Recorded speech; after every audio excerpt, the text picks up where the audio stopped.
Episode 28 of the Glass of Joe podcast here as we are in December 10th, recording this. Joe Malfa alongside PJ Glasser. PJ, happy Hanukkah to you. I know that starts today. We get into the holiday season now.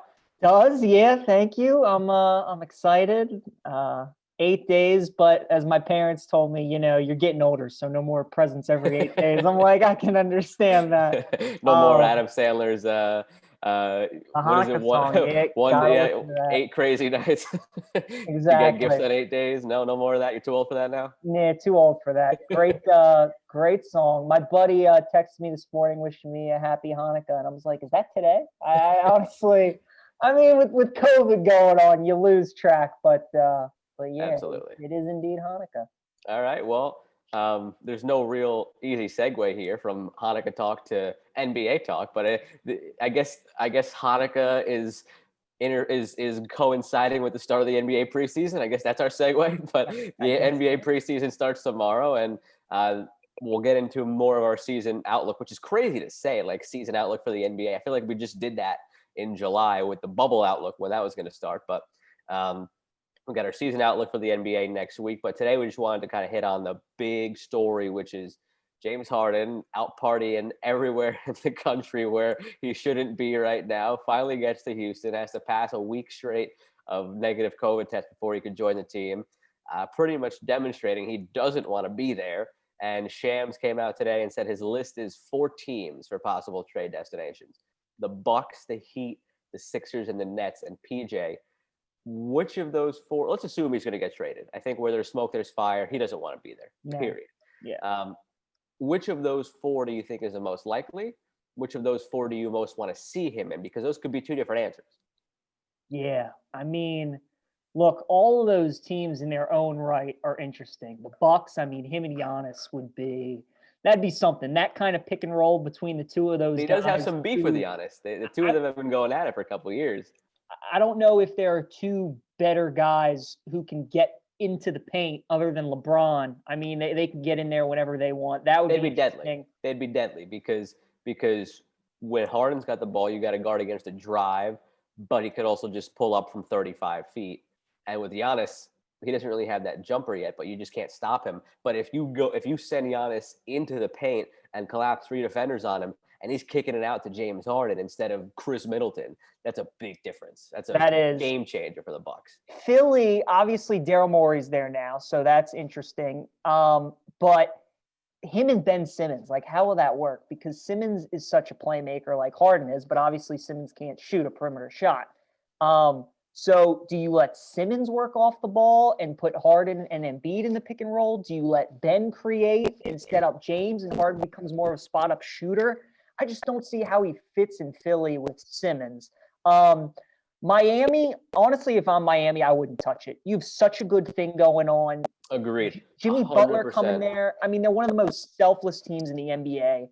They don't have a superstar. Jimmy Butler's a really good player. But he's right for the team. Exactly. Jimmy Butler's the right superstar for that team.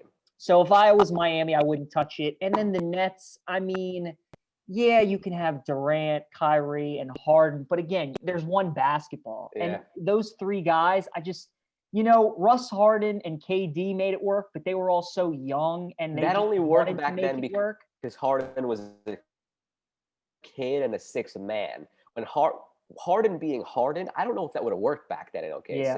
So to answer your question, I think the Bucks. I think the best. I think the most likely destination is the Sixers because – so what you were saying about Simmons, I think the trade would just be Simmons for Harden because on Houston's side, you get a young guy who can be one of the faces of the league in Ben Simmons. Then for the Sixers side, you're plugging him in, playing with Embiid, and Morey's there. It's a great fit. So I think just a straight up Simmons and Harden, figure out the pieces around it. I think that's the most likely. I would most want to see him, as you were saying, though, with the Bucks. I agree 100%. Don't want to see him in Miami. I think he would ruin what they've got there. And the Nets, it'd be interesting. It'd be really, really interesting. But I think as far as title contention and best fits, definitely with the Bucks, just because, again, the Achilles heel of the Bucks has been just when you key in on Giannis, the rest of the team can't beat you. Right. Now the team could beat you with Harden being the guy that Giannis is kicking it out to if they collapse to him on the drive. And because of the specter of Harden out there, they can't really collapse to him as much because they know they're kicking it out to Harden. So that's going to free things up for Giannis, and they would basically be take the Simmons Embiid combo and put that on steroids. That's what that would be. And, if he goes to the Nets, the irony in it all would be that Steve Nash is the head coach, who's one of the most selfless players in the NBA, and he'd be coaching three of the most ball dominant offensive players, who are all some of the greatest offensive players. But man, it would be something to watch. Yeah, I don't know. It's crazy. It's so condensed. We've got 1 day until the preseason starts. We've got 12 days until the regular season starts. And we don't know where James Harden's playing. One of the teams not even mentioned here, but that has kind of been thrown out every now and then. There's the Warriors, too. That's a whole other can of worms. If you throw him there, sure, they're missing Klay this year, but what's that going to look like next year when Klay gets back? There's a lot of intrigue around it. I can't wait to see it.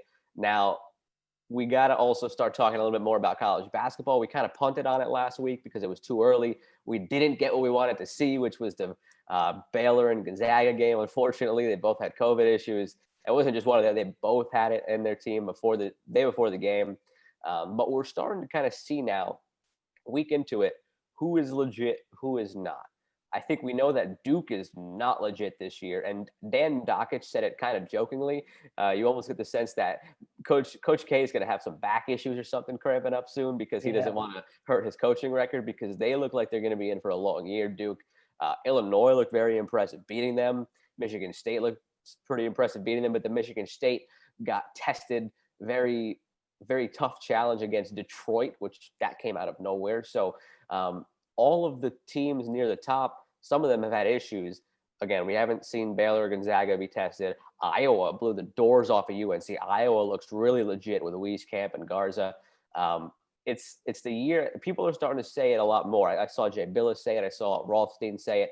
This is going to be the year of the outlier. You're not going to get a blue blood winning it this year unless something crazy happens. UNC has their issues. They're too young.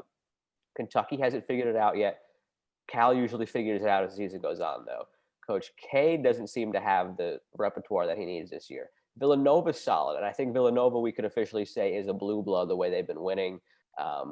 And then Kansas, again, they have more of those senior pieces, so that kind of covers the blue bloods. But this really, more so than any other year, could be that year where an outlier creeps in and wins the whole thing, if there's a tournament, obviously. Definitely. Yeah, if you're a team that's like a Kentucky or a Duke that your star pieces are freshmen just because of COVID and the year it's been, I mean, they don't have anywhere near the advantages that these teams that Illinois, Iowa, Wisconsin, Villanova, Gonzaga, Baylor have, who've been playing together 2-3 years. And you're seeing that in the first couple games.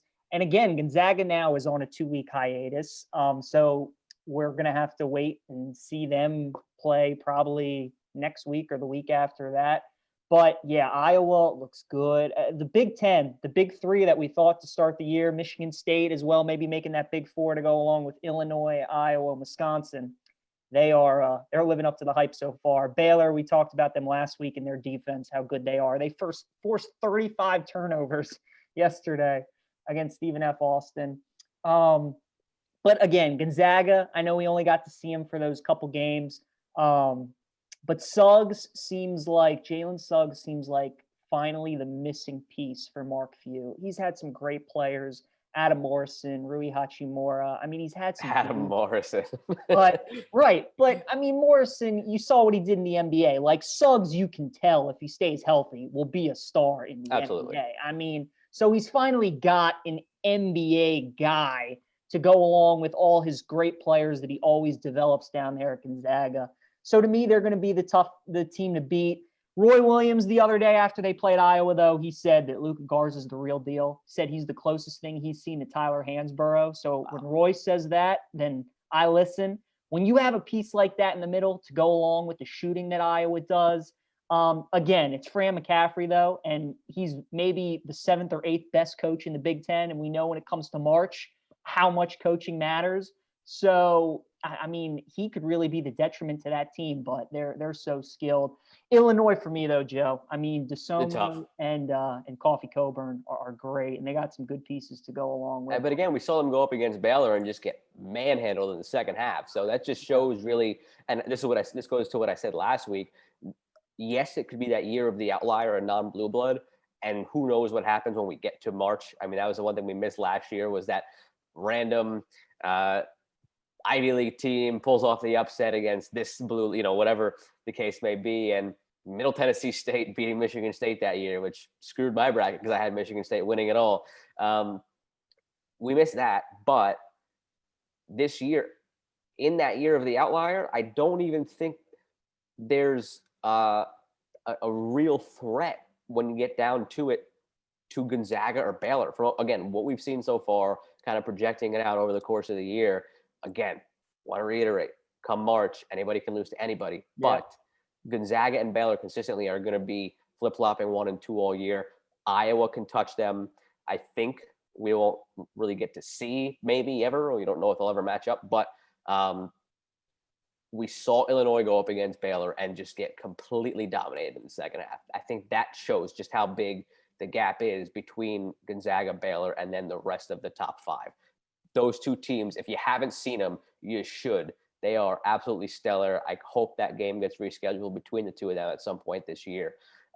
Just a quick note before you go any further, you probably saw it in the header of the episode. We don't have a guest this week. A lot of things came together. We just pushed a guest to next week. It's going to be Rob Carlin, our dear friend, formerly of NBC Sports Washington. So we'll have plenty more college basketball talk and some hockey talk with him next week when we're on. So we'll continue to get into that. We could talk about the Terps who looked like the Terps yesterday with it was only a matter of time. They're all on the road against so well. I saw the line for that game. I saw the line for that game at 1.5 for Clemson. I was all over that. I hate doing that to my team, but I mean, Clemson at home, great defense, first true road test for a young, inexperienced Mark Turgeon coach team. That wasn't going to go well, and it didn't go well. At halftime, it looked like it was Clemson football versus Maryland football. The score was like 38-13 or 38-15 or something like that. It was a football great score. Analogy. It was a football score, and it was bad all around. But plenty more college hoops talk than next week. And hey, I mean, we're before you know it, we're going to be in conference play because I know the Big Ten has the Christmas Day slate, which I'm very excited for. But again, legit contenders. I think it's really right now, barring injury, a handful of teams, even in this year of the outlier. And who knows when it comes to March, but you're going to get Gonzaga, you're going to get Baylor, you're going to get Iowa. Don't know who else cracks that category. Maybe Kansas as the year goes on, maybe Villanova as they kind of get into a rhythm, but that's really it. And now in college football, the top 6 remain unchanged still, but things are getting interesting behind that top 6, PJ. I mean, that BYU Coastal game was fantastic football. Right. BYU stopped at the 1-yard line to end the game. Coastal wins it. Last week I was talking about Iowa State still having that slim prayer for the Big 12. They got moved up to 7 just ahead of Cincinnati. So a lot to digest after the top 6, but the top 6, like we said last week, remain unchanged. Coastal Carolina, I still think is too low. I mean, they beat Louisiana, who is Iowa State, one of their 2 losses, at Iowa State, and Coastal beat Louisiana at Louisiana. They obviously have the BYU win too.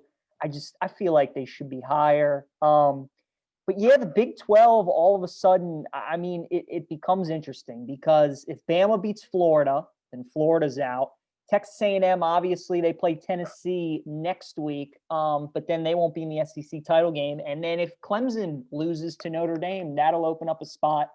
Joe, to me, the real big question will be if Florida beats Bama and Clemson beats Notre Dame, are they the 4 teams?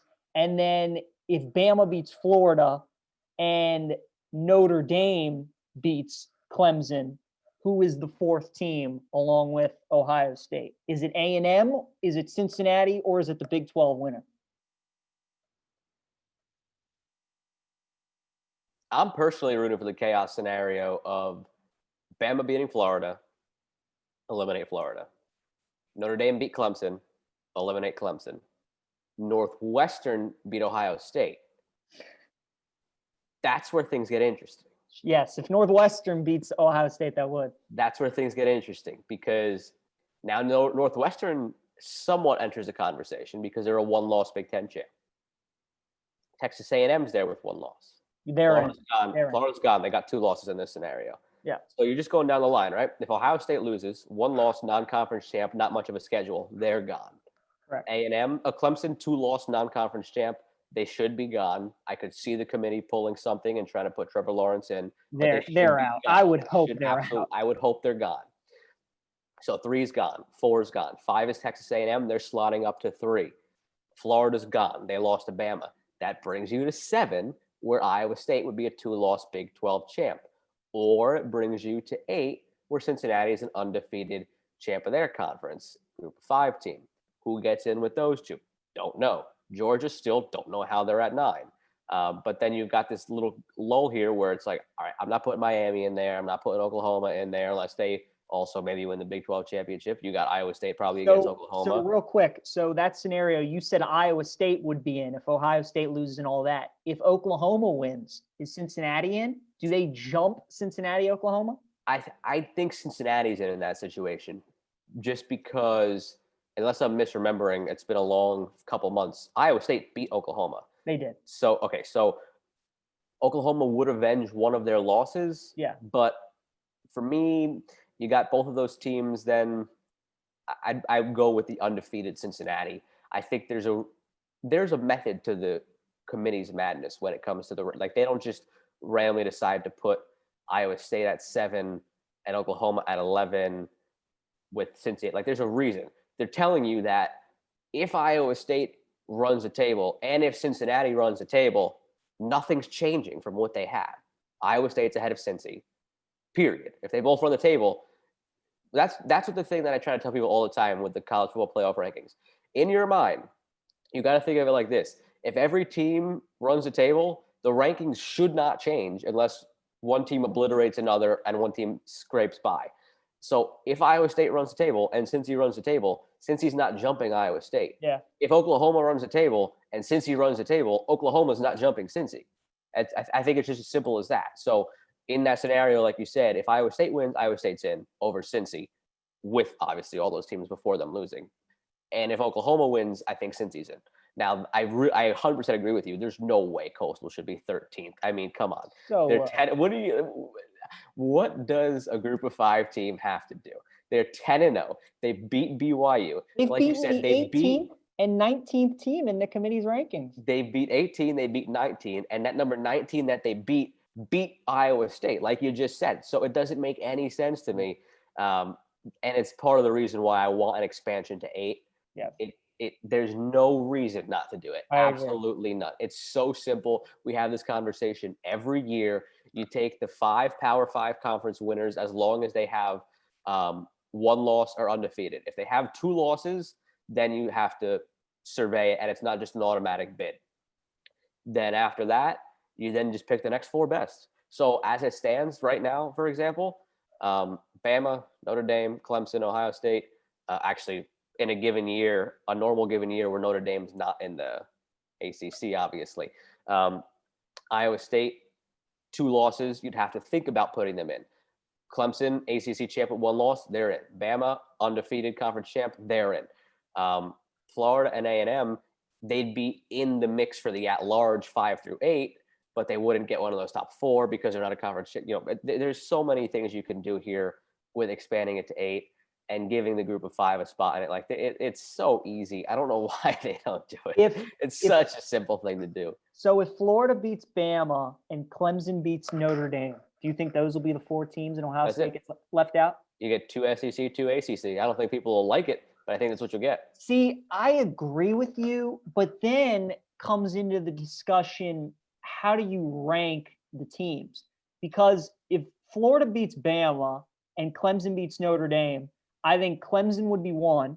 Clemson would be 1. Do you drop Alabama to 2 then? Or I think in that scenario, I think Clemson's 1. And here's my thing. I do still have a bit of a cynicism about the committee. I think in that scenario, the committee would make sure that It's not a rematch. it's SEC versus That's ACC the and that's the SEC thing. versus Right, ACC. right. Clemson would be 1, and then they would go based on that. So then 2 and 3, in whichever order you decide, would be Notre Dame and Bama, and 4 would be Florida, because they'd want. I think they'd see, but the problem. Actually, I take that back, because if you've got a 1-loss Florida as a conference champ, and Bama with 1 loss, and Bama's 1 loss with Florida, you probably got to have Florida over Bama. So I think Right. what you do is it would be Clemson and Alabama in the semifinal, and Notre Dame, Florida, because I really genuinely think, as much as they'd like to save Bama Clemson for the title game, I think they'd rather have ACC SEC in both semifinals, and then and then whatever come what may in the final, whether it's ACC versus ACC or another SEC Right. ACC clash, whatever it is, it is. But in the semis, I don't think they want to have rematches of the previous week, because that's what it would be. And their cop out can be that Florida beat Bama and Notre Dame and Clemson have split. Exactly. So I was just going to say that. Exactly. You can put Clemson at 1, Florida at 2, Notre Dame at 3, and Bama at 4. Absolutely. That would be their way of kind of navigating it when the committee head comes on TV and explains their rationale. It's exactly what he'll say. And we will all know deep down the real reason was to just not have rematches of the previous week. That's the real reason of it when it comes down to So it. the big discussion in Tuscaloosa amongst like beat reporters and everybody was, does Bama lose on purpose to keep Ohio State out? Are they that Never. Never. No, I don't think they will either. But it's funny if they would to knock them out. But yeah, I mean, all the scenarios we've broke down, that's kind of the way I see it. For there to be total chaos, Northwestern has to beat Ohio State. Yes. Then things get interesting. Yes, but even if not, like we just said, in the scenario we just laid out with Clemson and Florida winning their respective title games, even so, Ohio State might get left out, because they don't really have an impressive resume. And yes, they'd be undefeated, but they don't have an impressive resume. As of today, you think Alabama beats Florida and Clemson beats Notre Dame, I assume? As of now, I think it's that simple, yeah. Okay. Alabama beats Florida by 2 touchdowns.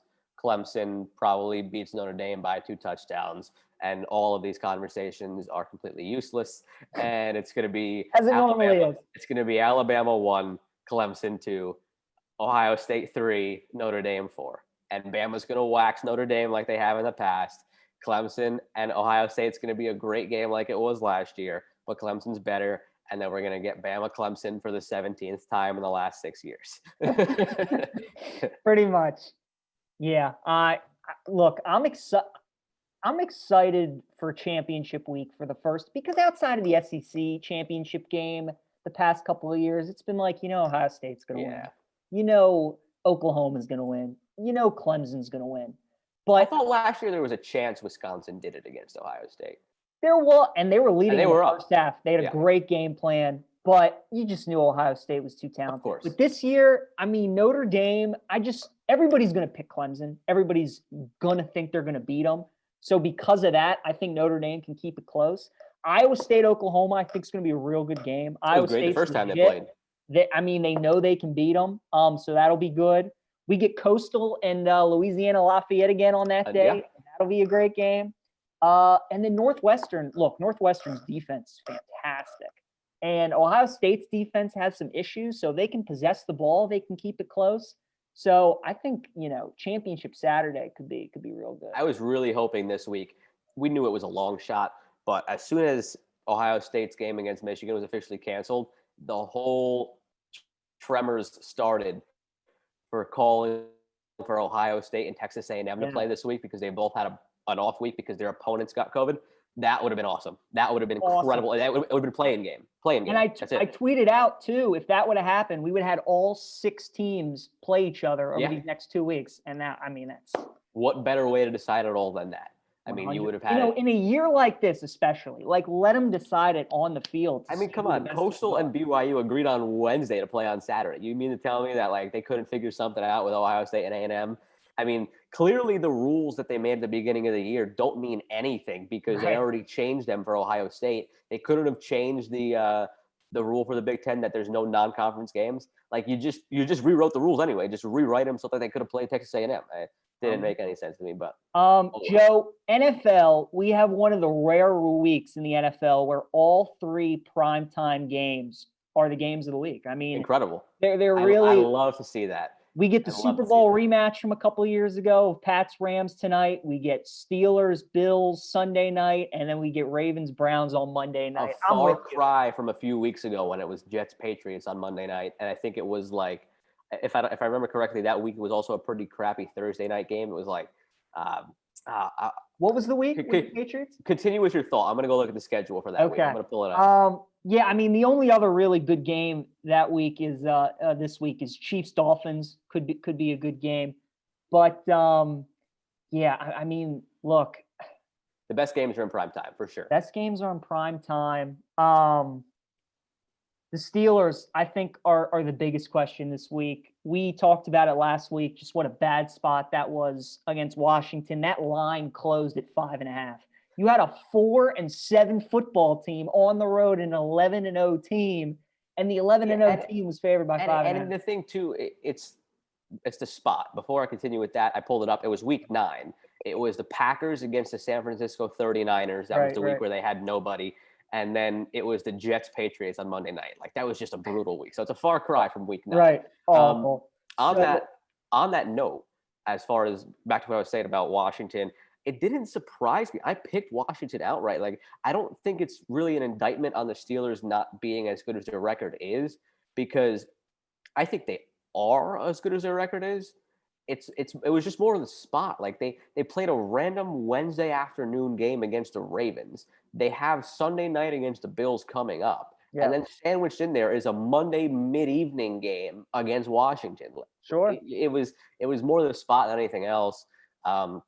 Look, you play who is in front of you, and they've handled everybody that's in front of them until Washington. And people who try to poke holes in the Steelers all year, they beat the Ravens the first time around in a great game. They blew the doors off the Browns, and when that game happened, people were like, oh, the Browns are overrated. Tell me the Browns are overrated now, okay? Then they beat the Titans in a really good close game. Like, they have really good wins on their schedule too. Sure, they've had a pretty easy schedule, but their big games against the other big contenders they've had to face, they've won. They've won all. So I don't think you can – are they the whole thing this week was, are they the worst 11-0 team you've ever seen?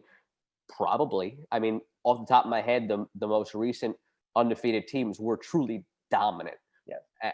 And they're not truly dominant, but their defense is first. Their offense is up there. They got a great offensive line. They got a great defensive line. They got a veteran Super Bowl winning quarterback. They have probably the best stable of receivers that all have good heads on their shoulders in the NFL. The Bucs do too, but Antonio Brown's not all there, so you don't know what you're going to get from them in a given week. So they don't have many. The running game is maybe their hole, but even so, you could do worse than James Conner when he comes back from the COVID list this week. So I don't think it was really an indictment on them. I think it was just more of the situation. And this week, we get another true test for them. Like I've said, anytime this season on the schedule, they've had a legit team on it, they've beaten them, and they've looked good doing it. So I think this is a huge, huge eye test game and perception game as far as what we think of them down the stretch. I think the Bills win, but again, that's not necessarily an indictment on the Steelers. It's just I think it's a really good spot for the Bills at home off a big win. And, you don't know what the conditions are going to be. Not that the Steelers are averse to those conditions. They're also a bad weather football team come December. But I just think the Bills are in a good spot here, riding that momentum. And I think they have what it takes to beat the Steelers, because I've all year kind of been low on the Bills, but I've been proven wrong time and again. So I think this is kind of the Bills coming out party on national TV Sunday night. I agree with everything you said about the Steelers. As you'll see in Best Bets in a moment, I make a play on this game. The other thing I'll add too is that when you look at Buffalo's losses this season, they're 9-3. They should be 10-2. Arizona obviously got lucky with the Hail Mary. Their 2 losses, Tennessee and Kansas City. Yeah. Can't beat the top teams in the AFC. So they have a top team in the AFC coming in this week. I just, like you said, everybody's going to be talking about this week how fraud the Steelers are. They've been kind of waiting for them to lose a game because they have not passed the eye test the past couple weeks. Now that they have, people are like, See, I told you they weren't that good. And Buffalo's just rolling right now. I mean, it all started kind of with that win over Seattle, and ever since they've been cruising. San Francisco closes the favorite last week, and they blew them out. So Buffalo's rolling right now. But again, do you trust the Bills in this spot? They have not been in a spot like this. Here's the thing. Years. I don't trust them in it. But how do you build trust in a situation like this? Starts with one win. And I think this is the first time they take that step in the right direction. That's just a hunch I have. Again, there's no basis of it. There's no reason to believe the Bills, like Josh Allen hasn't had a win of this caliber yet. The Bills haven't had a win of this caliber in 20 years. But it starts somewhere. Like we were talking about last week with Washington, it starts somewhere. And it started for them this past weekend in their first win. It was such a crazy stat. That was the first time Washington had a win against a double-digit win team since like 2007, which is just mind-blowing. But I think this is the first time they take that step in the right direction, the Bills. But again, we'll get to that more for best bets as far as what you're saying that with all the primetime games. Tonight's game, Super Bowl rematch, I think personally, and I'll have this in my best bets too, I think it's a great matchup for the Rams. Patriots had to stay out west, away from home the whole week. Sean McVay, I mean, you've seen the videos. The guy has a photographic memory of every play that he's ever called in any game that he's ever coached in.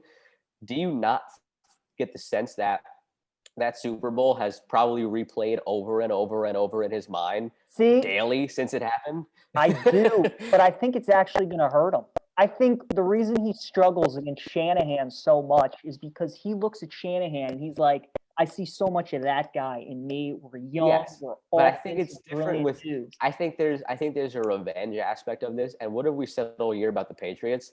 They're not the best team, but they figure it out. But look at their schedule and look at their wins, and the teams they're figuring it out against aren't necessarily the strongest teams. You can make the case that the Rams are, outside of the Saints, the most complete team in the NFC. They're maybe not necessarily the best. They don't do some. They're not elite in some categories offensively like the Packers are or like the Seahawks are in some aspects.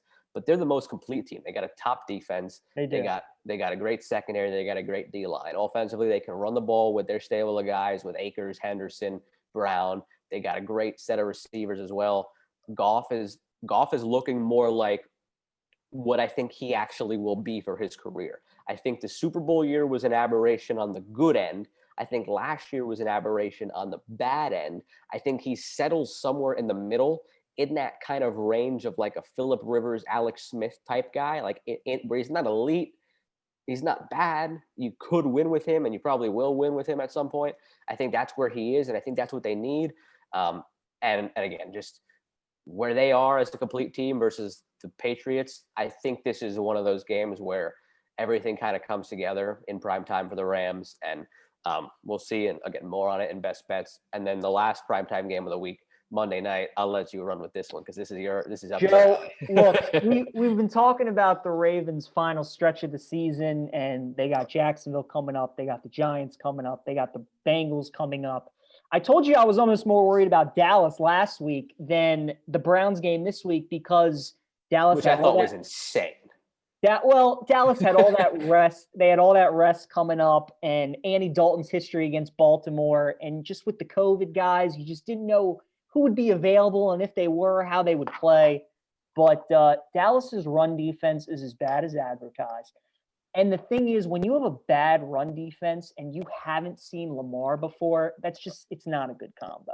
So you combine that, and then, they obviously couldn't score touchdowns. They had to settle for field goals. The wind was crazy. Zerline was snap hooking everything, and they ended up getting blown out. I do love the Ravens, though, this week against Cleveland. Again, because the Browns they're coming off a huge win against Tennessee. I told you they would beat the Titans last week, and the perception around the Browns would be, this might be the best team in the AFC North. This could be a team that might challenge for the Super Bowl, and that's exactly what's going on. And the way they're built, it makes a lot of sense. They run the ball as well as anybody does. They have a great O-line. The defense is getting better. I see that's the problem why I don't think you should be so confident about the Ravens, because the one thing the Ravens can't do, which we've seen, is stop the run. So it's going to be Well, interesting. they have Campbell and Williams back. I mean, those games where they couldn't stop New England and Tennessee, those guys were out. Yeah. Now they have them back, and it obviously has changed things a lot. But again, the Browns, what it all comes down to with them is what kind of Baker Mayfield will you get and how comfortable will he be? Tennessee was such a great matchup for Cleveland because they don't get any pressure on the quarterback and they don't have a good secondary. And Baker was carving them apart. Baltimore blitzes as much as anybody does. They're obviously familiar with Baker. They got a good secondary.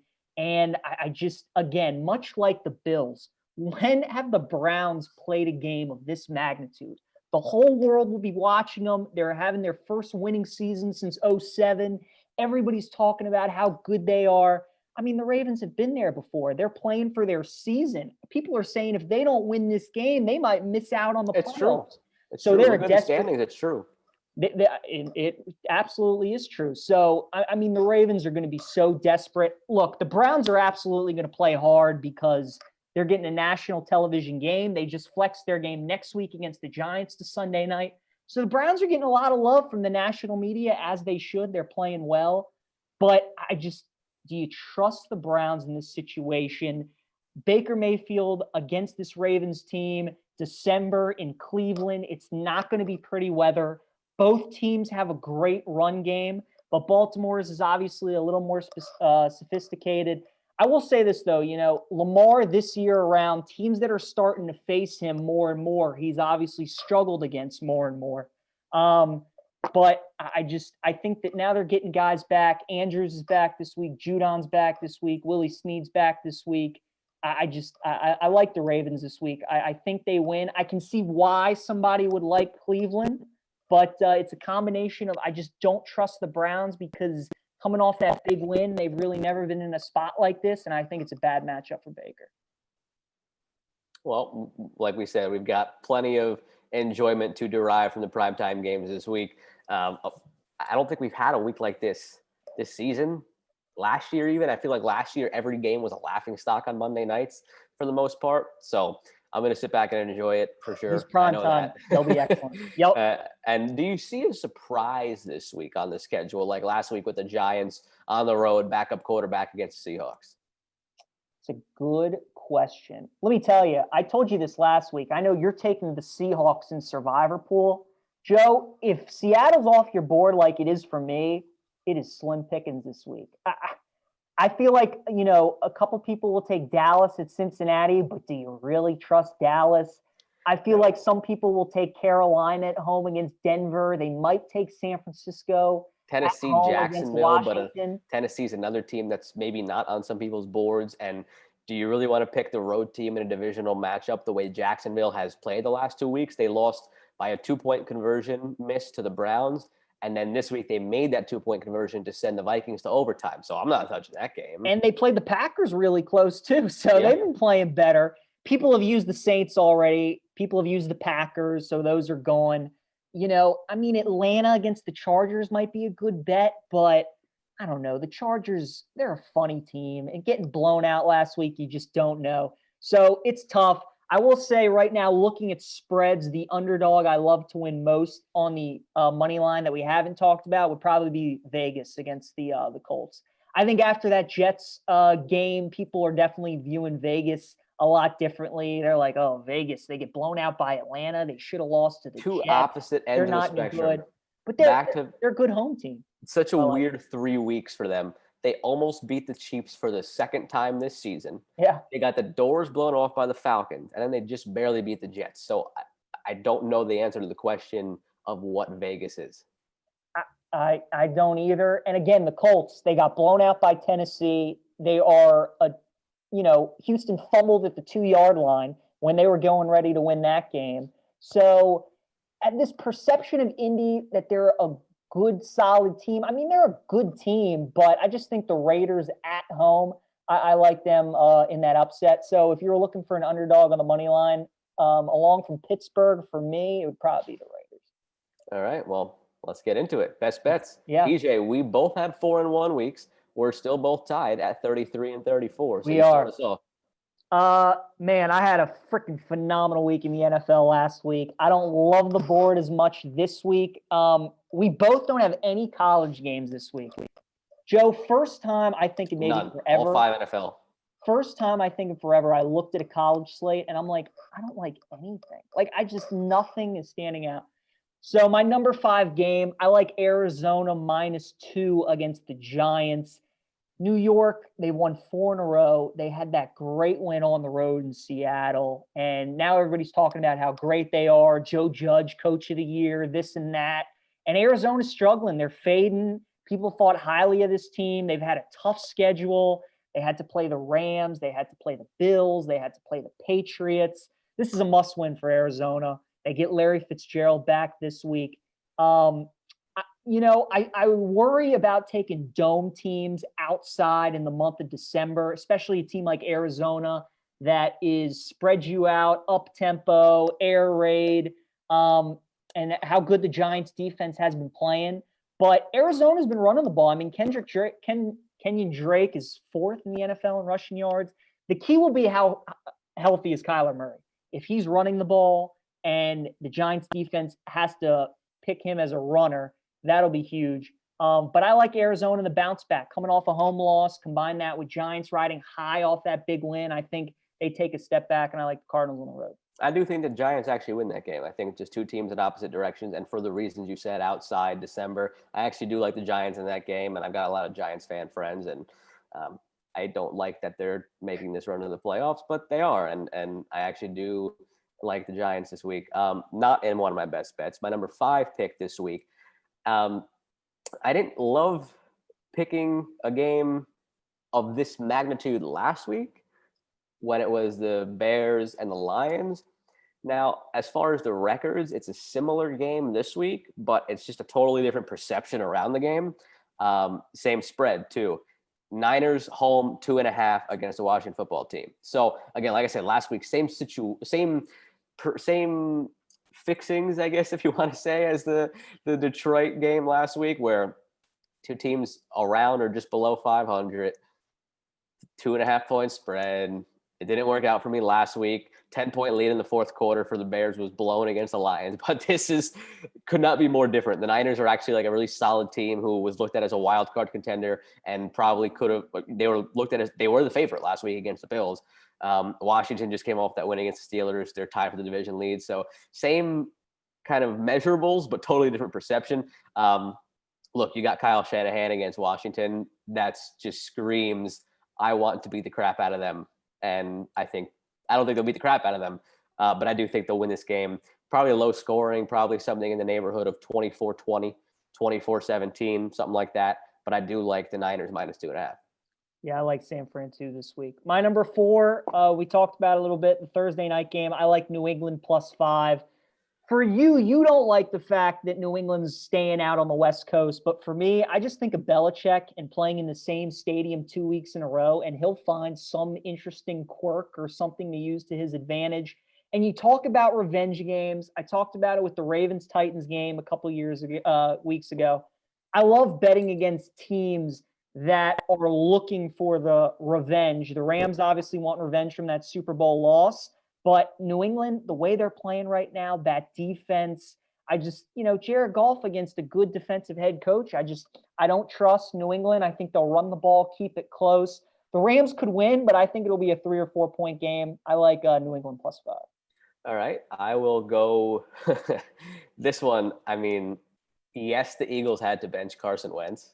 I think it was at that point, but you are feeding Jalen Hurts to the wolves here. The Saints defense has been ridiculous the last few weeks. And I don't see any way that Jalen Hurts I love to see him come in and do well, but you're putting him in there in just the worst possible situation. And it's only 6.5. I like the Saints -6.5. And again, like the Saints on offense haven't been stellar. Taysom Hill has gotten the job done. He gives an interesting dynamic. This past week, though, he showed that he can sling the ball around the yard a bit. And again, just Jalen Hurts making his first start as a rookie against this defense. I don't like that at all. I really don't. I like the Saints. By the way, Saints-Chiefs next week. Very excited for that. That'll be a good game.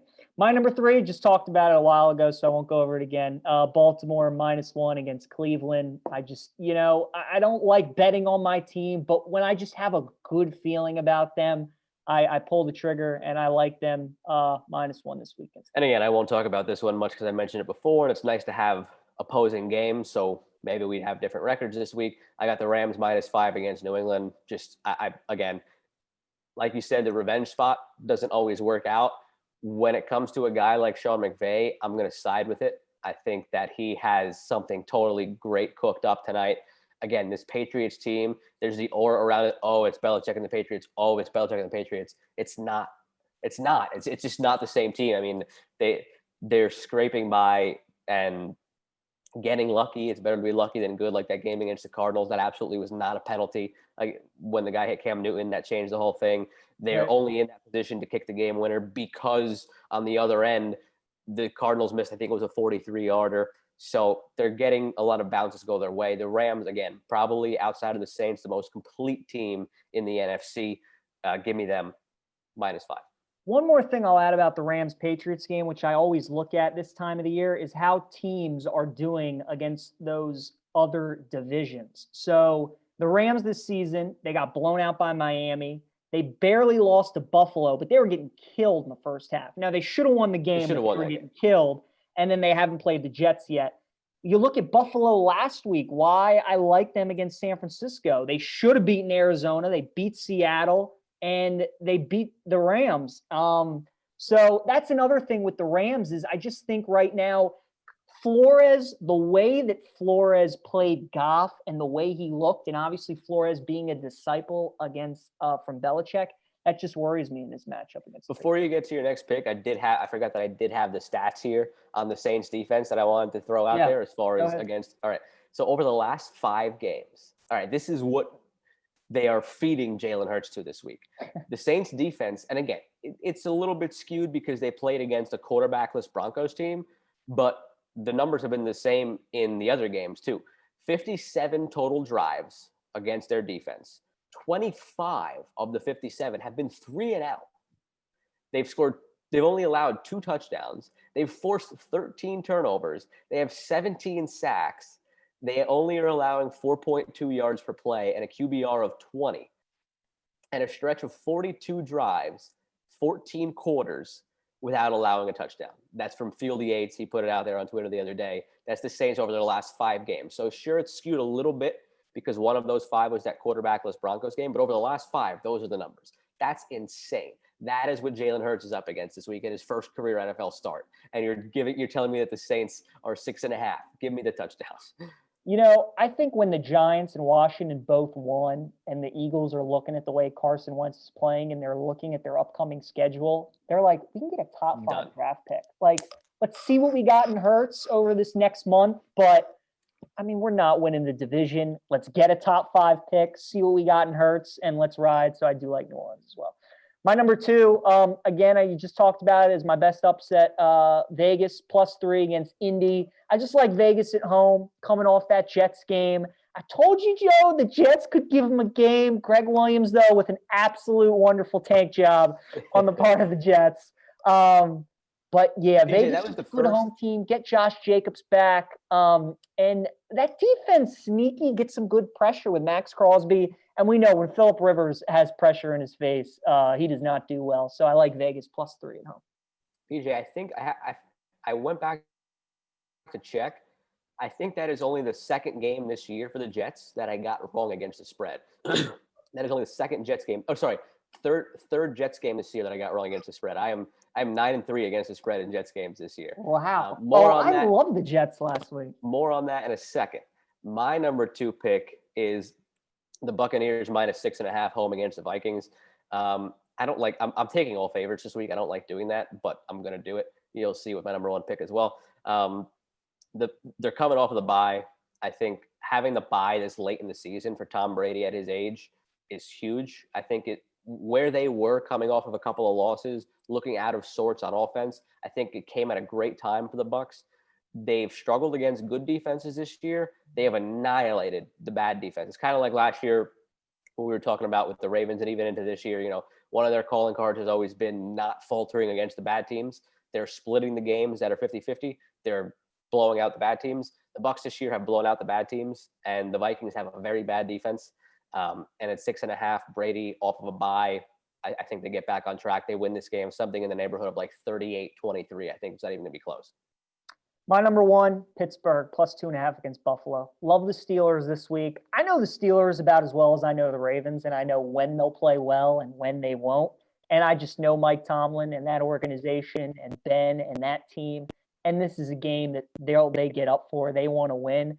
They know if they stumble again, Kansas City is going to get that number one seed and have a bye. And, Pittsburgh's in some real trouble. This was the game that everybody thought would be Pittsburgh's first loss. Now that they've got that first loss, I think maybe it takes a little pressure off of them, especially now that they're underdogs. And I think Pittsburgh plays really well this week. I like them +2.5. The 3 games I got wrong for the Jets against the spread were the Broncos game, first day of October. The Jets were a 1-point favorite. I actually picked them, which was stupid in hindsight. Then October 25th, they were home against the Bills. I think it was a 12-point spread. The Jets lost by 8. That was the game where Bass kicked all field goals for the Bills. So the Jets should have probably lost by like 20, but they somehow kept them out of the end zone, the Bills. And then this week with the Raiders. 9-3 against the spread in Jets games. I know my team. I know that -13 for the Seahawks this week is not even going to be nearly enough. I mean, the Seahawks are coming off of a loss to the Giants. The Jets don't have a defense that can stop the Seahawks offense. And who knows what it's going to look like this week with Greg Williams gone. To Greg Williams' credit, the only reason that Gase has, I think it is 7 wins with the Jets in now 2 years, is Greg Williams. There were so many games last year where, if not for the defense and Greg Williams, they would have lost. There's so many games this year where the defense kept them in it. They gave up points because he's working with nothing, but the defense kept them in it. And now you're taking him out of the equation. Gase came out and said the coaching staff really let this one get to them. They couldn't get over it for a few days. They had that, like every team does, that 24-hour rule. He said they were letting this simmer into Tuesday and Wednesday. And when a bad coach, who's already a horrible coach, comes out and says that they let that loss get to them, all right, that's just making a bad team and a bad coaching staff even worse. Denzel Mims not playing. Again, Seahawks lost at home to the Giants. They got to right the ship. DK Metcalf might have 9 catches for 170 yards and 3 touchdowns in this game. I mean, this is not going to be close. Jamal Adams is going to want his Seahawks brethren to beat the crap out of the Jets this week. This game is probably something like 38-3. Like, it's not going to even be a contest. So Give me the -13 for the Seahawks. All right, very nice. So Joe going with all favorites. You got San Francisco -2.5, New Orleans -6.5, Rams -5.5, Bucks -6.5, and Seattle laying 2 touchdowns -13.5. 5 or 5.5 for the Rams? I got 5. What'd you have on your Patriots one? 5. 5. Okay. Mm-hmm. And then I got Arizona -2 at the Giants, New England +5 tonight against the Rams, Baltimore -1 against Cleveland, Vegas +3 against Indy, and Pittsburgh +2.5. Joe, we'll see what happens. Maybe one of us can get over 500 for the season. We both went 4-1 last week. So we've had a couple good weeks in a row, both of us. We have. Yeah, we've done really well. Trivia, we're all knotted up to at 10.5. I like my question for you this week. And then you go ahead and ask yours first. All right. I was having some trouble finding one. It was just one of those weeks. I'm like, do I give him college football? Do I give him NFL? Do I give him college basketball? I settled for my question for you. I settled. But I went college football, and I like the question. It's Army-Navy this week. All right. Michigan, Ohio State got canceled. So I'm like, let's do something with rivalries.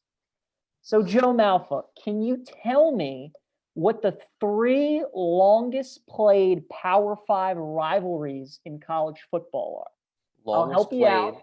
One's in the Big Ten. Okay. One's in the Pac-12. Okay. One's in the SEC. So 1 Big Ten, 1 Pac-12, 1 SEC. Correct. Longest standing rivalries. Correct. Longest standing rivalries. Go ahead. It's a good one. Out west in the Pac-12, I want to say it's UCLA, USC. It is not. It's not. Interesting. All right. I thought those would go back the furthest. Big Ten. So the way you teed it up, you said it's not Ohio State, Michigan. It is because that not was canceled. correct. It's not. Correct. Okay. I Correct. just want to make sure I got that right. So it's not Ohio State, Michigan. Um, Minute left. oh wait, it got canceled this year too. I remember. I thought I saw that it also this year didn't get canceled. I mean, it got canceled for the first time. Is it Iowa, Minnesota? It is not. No. Minnesota is correct, but it's not Iowa. Oh, I just. Oh. 40 seconds left. It got canceled this year. I know it did. It did. It's not Who did Iowa, Minnesota Minnesota, get? though. Minnesota, Indiana. No. No, I struck out. That's it. I went too fast this week. All right. I thought mean, of- do you have any guesses Well, though? I'm blanking on who. Oh, was it? Because Minnesota this year. It's not Iowa. Oh, it's Michigan State, isn't it? Yeah. No, who was it? Oh, tell me the. Wisconsin. Oh, that's Battle for the axe. Yeah. I'm like, wait a minute. Who has had COVID issues that they didn't play against this year? I didn't even get to try the SEC. Yeah, SEC. You have any cracks? My SEC guess would have been, it would have been South Carolina and Tennessee. It's a good guess, but no. Georgia Auburn was the longest. Georgia Auburn. Okay, I wouldn't have gotten that. And then out west, I thought if it wasn't UCLA and USC, I probably would have gone Cal and UCLA. No, it is Oregon State, Civil War. Wow. Yeah. All right. Yeah, Good yeah. question. I like that. So Minnesota, Okay. Wisconsin is 129 years Wow. that they've played. They did not play this year though. So, Yeah. and then Oregon State 125 straight, and Georgia Auburn 125 straight. All right. Well, good question. I like that's a long time. That is That's crazy. oh man. Like I said, when it comes to questions like this, I don't ask it if I didn't get it right myself.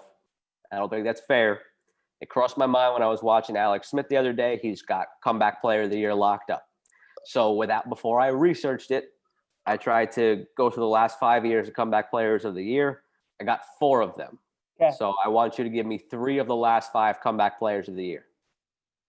3 of the last 5 comeback players of the year. Okay. Ooh. Like I said, I'm not giving it to you unless I got it. I got 4 of the 5. 3 of the last 5. Yes. I know Adrian Peterson won it, but was he one of the last 5? I can't remember. Let's see. Who's coming off? Adrian Peterson, by the way, actually, I'll give you this hint, didn't actually win it. His year was also when he won the MVP, and that's also when Peyton Manning was coming off of his neck surgery. So okay, I couldn't remember whether it was Peyton or AP, but it wasn't one of them. Man, comeback player. 30 seconds gone. Yeah. Andrew Luck, one of them. He is one of them, correct? Okay. Is JJ Watt one of them? He is not. Strike 1. Got 45 seconds left. Yeah, let's see. I mean, Aaron Rodgers got knocked out, but I don't think it's him. Wentz got knocked out, but I don't think it was him. 30 seconds.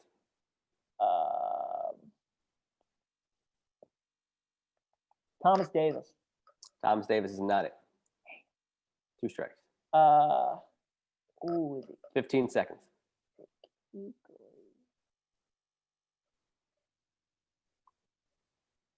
Graham, Greg Olsen. 10 seconds. Yeah, I'll go. Yeah, I don't know. You got me. Buzzer. The 4 that I got, Eric Berry in 15. I remember because he beat cancer, came back and played for the Chiefs. Yep. So I got Eric Berry. I got 2016, which was Jordy Nelson. Remember the year before that, he tore his ACL in the preseason game, and then he came back in 2016 and lit it up, and that was his last good year with Rodgers. Yeah, would not have gotten that. 2017 was the one that I did not get. 2017 was Keenan Allen. I didn't really remember that he got hurt the year before, and I got Andrew Luck in 18 off of his injuries, and then I got last year's was Ryan Tannehill from the ashes in Miami to leading them to the AFC title game.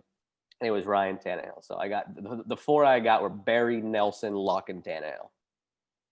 I mean, yeah, Berry and Nelson those were good pulls. Tannehill I should have gotten. Jordy Nelson, wow, I did not know that he won it. Eric Berry though, that makes sense. That's good. Wow, all right, nice. Still 10.5. We've gone a little low here lately. I know we got on a little bit of a hot streak, but I think we overcompensated for the hot streak by coming out with some like tough questions for each other. And here we still are tied up at 10.5 to 10.5. So maybe next week. But PJ, we hit a little bit of a lull where there was only football going on, which again, we're not going to complain when football is the only show in town, but it's about to ramp up again. We teased NBA at the beginning with some Harden talk. For our next episode, we got our NBA season preview because they'll be starting in a couple of days. Yeah. The NHL is in talks to start their season the 13th of January with divisional realignment, which is exciting. All Canada division, and then that forced shuffling everywhere else. And that's going to be coinciding right with the NFL playoffs, the college football bowl season. We might have to have a week where we just have a double episode, one with a guest and one just us, like going through the schedule and stuff. Bowl season, I think there's like one bowl game that's next week during all the championship games. I know. So we might have to actually do like a bowl. Like now that everything's kind of coming together, we might have to do a couple of just separate episodes, like smaller bite-sized chunks, to do an NBA preview episode, a bowl season episode. We might have to think about that next week, but next week's guest is supposed to be Rob Carlin, formerly of NBC Sports Washington, now working with the Maryland Terrapins and doing a pre- and post-game show for them. So that'll be a lot of fun. Always great when he was in the office with us for Capitals last year.